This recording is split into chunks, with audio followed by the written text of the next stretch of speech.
तो जैसा कि पिछले एपिसोड में हमने देखा था, चैंग फैंग को वहाँ से जाता हुआ देखकर जो एल्डर रैन यूजी होती है उसे बहुत ही ज़्यादा गुस्सा आता है। और वो गुस्से में अपने मन में सोचती है कि चैंग फैंग, जो तुमने मेरी यहाँ पर इंसल्ट की है, याद रखना कि मैं इसका बदला तुमसे ज़रूर लूँगी।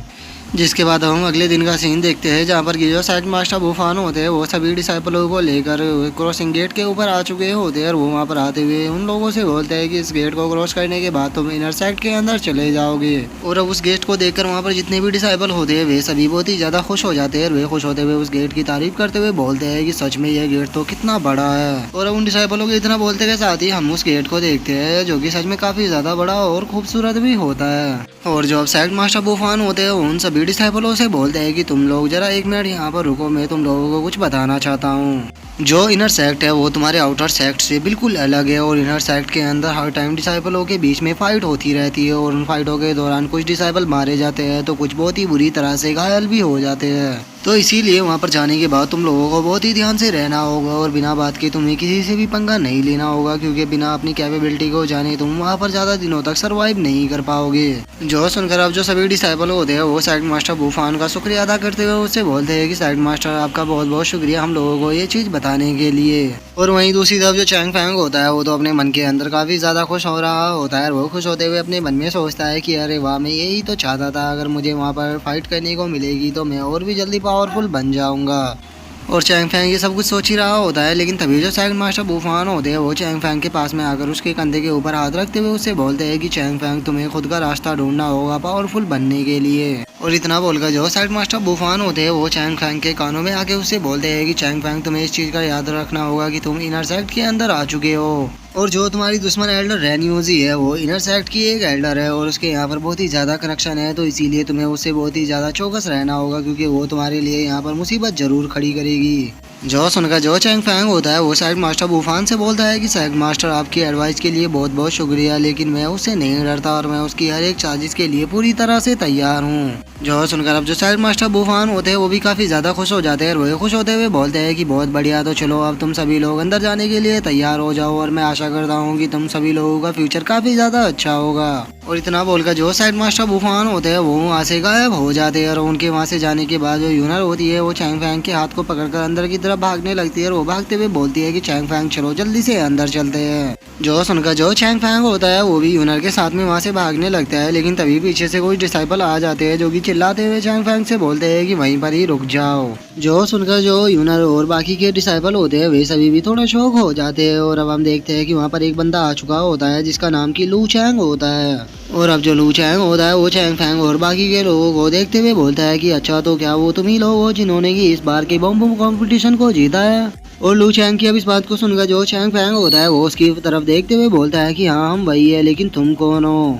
जो सुनकर जो लू चैंग का एक चमचा होता है वो लू चैंग की तारीफ करते हुए बताता है कि ये मिस्टर लू चैंग है। और मैं तुम सभी को बता दूं कि ये जिंगलिंग कोडियार्ड के सबसे एल्डेस्ट डिसाइपल है, जो कि हमारे इनर सेक्ट के अंदर सबसे ज़्यादा फेमस है। जो सुनकर जो चैंग फैंग होता है वो उस बंदे से बोलता है कि तुमने कहा कि लू चैंग काफ़ी ज़्यादा फेमस है, लेकिन मैंने तो इस बंदे के नाम को आज से पहले कभी भी नहीं सुना। और अब चैंग फैंग की इस बात को सुनकर जो लू चैंग होता है उसे थोड़ा गुस्सा आ जाता है। और वो गुस्से में चैंग फैंग की तरफ देखते हुए उससे बोलता है कि बच्चे, क्या तुम मुझे यहाँ पर ह्यूमिलेट करना चाहते हो। जो सुनकर जो चैंग फैंग होता है वो लू चैंग से बोलता है कि मैं तो वही बोल रहा हूँ जो कि सच है। और इतना बोलकर जो चैंग फैंग होता है वो अपने साथियों की तरफ देखते हुए उनसे बोलता है कि क्या तुमने आज से पहले इस बंदे के नाम के बारे में सुना है। जो सुनकर जो चैंग फैंग के बाकी के साथी होते हैं वे सभी भी मना करने लगते हैं और वे भी सेम बात बोलते हैं कि हमने आज से पहले इसके बारे में कभी भी नहीं सुना। और जो यूनर होती है वो बोलती है कि मैंने भी इसके नाम को नहीं सुना, तो फिर ये किस तरह का फेमस हुआ। जो सुनकर तो जो लू चैंग होता है उसे बहुत ही ज़्यादा गुस्सा आने लगता है। वो गुस्से में अपने ओरा को निकालते हुए उन लोगों से बोलता है कि तुम लोगों की हिम्मत कैसे हुई मुझे इस तरह से यहाँ पर ह्यूमिलेट करने की, आगे तुम लोग खुद को समझते क्या हो।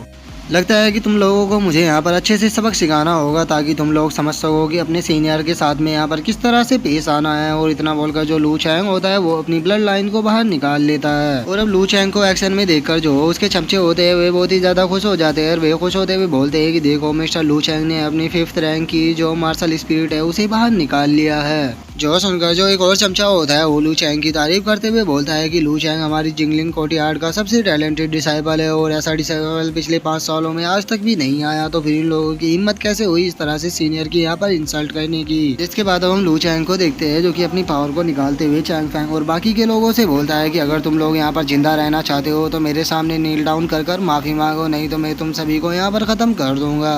और इतना बोलकर जो लू चैंग होता है वो अपने मन में सोचता है कि ये लोग मेरी पावर को देखकर काफी ज्यादा डर गए हैं और अब मुझे लगता है कि ये लोग अपने घुटनों पर बैठकर मेरे सामने अपनी जान की भीख मांगेंगे। लेकिन हम देखते हैं कि जो चैंग फैंग के साथी होते हैं उनके ऊपर तो लू चैंग की इस पावर को देखकर कोई भी फर्क नहीं पड़ रहा होता और उनमें से एक डिसाइबल बोलता है कि तुम्हारी हिम्मत कैसे हुई हमारे सामने इस तरह से शो अप करने की।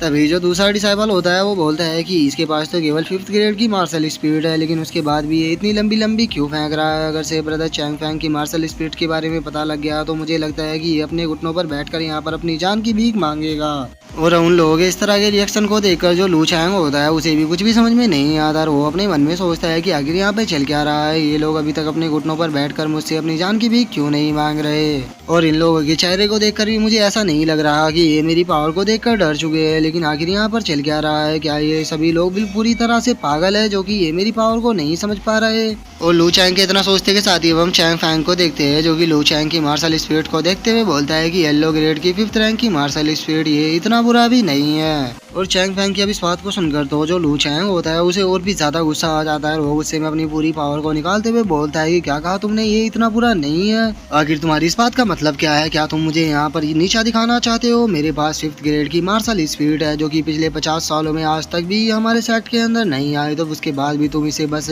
ठीक है कैसे बोल सकते हो। और लू चैंग ये सब कुछ बोल ही रहा होता है, लेकिन तभी हम देखते हैं कि जो चैंग फैंग होता है वो वहाँ पर अपनी मार्शल स्पीड को निकाल लेता है और अपनी मार्शल स्पीड को निकालने के बाद जो चैंग फैंग होता है वो एक सीरियस सा लुक देते हुए लू चैंग से बोलता है, लू चैंग अगर तुम्हें लगता है कि तुम्हारे पास 5th ग्रेड की मार्शल स्पीड है तो तुम सबसे ज्यादा सुपीरियर हो गए, तो बताओ तुम मेरी मार्शल स्पीड को देखने के बाद क्या कहोगे। और अब चैंग फैंग की मार्शल स्पीड को देखकर तो जो लू चैंग होता है वो बहुत ही ज्यादा शौक हो जाता है और वो शौक के मारे पीछे गिरते हुए बोलता है कि ये तो 6th ग्रेड की मार्शल स्पीड है। और अब लू चैंग के ऐसे रिएक्शन को देखकर जो चैंग फैंग होता है वो लू चैंग से बोलता है कि अब तुम समझ ही गए होगे कि मैंने तुमसे क्यों कहा था कि तुम्हारी मार्शल स्पीड इतनी ज्यादा बुरी नहीं है। जो सुनकर अब जो लू चैंग होता है वो बहुत ही ज्यादा शौक हो जाता है और वो शौक होकर घबराते हुए बोलता है कि मुझे अपनी आंखों पर यकीन नहीं होता कि इस बंदे के पास में 6th ग्रेड की मार्शल स्पीड है जो कि एक एंशिएंट डेमोनिक गॉड है। लेकिन आखिर ऐसा कैसे हो सकता है, मैं इस बात के ऊपर यकीन नहीं कर सकता कि ये एक नॉर्मल सा पर्सन मुझसे ज्यादा टैलेंटेड है। और लू चैंग की अब इस बात को सुनकर जो चैंग फैंग होता है वो अपनी फुल पावर को बाहर निकालने लगता है और वो अपनी पावर को निकालते हुए लू चैंग से बोलता है कि लू चैंग तुमने कहा कि तुम इनर साइड के सबसे टैलेंटेड पर्सन हो, लेकिन अगर सबसे टैलेंटेड पर्सन के पास में 5th ग्रेड की मार्शल स्पीड है तो मैं थोड़ा डिसअपॉइंट हुआ हूँ।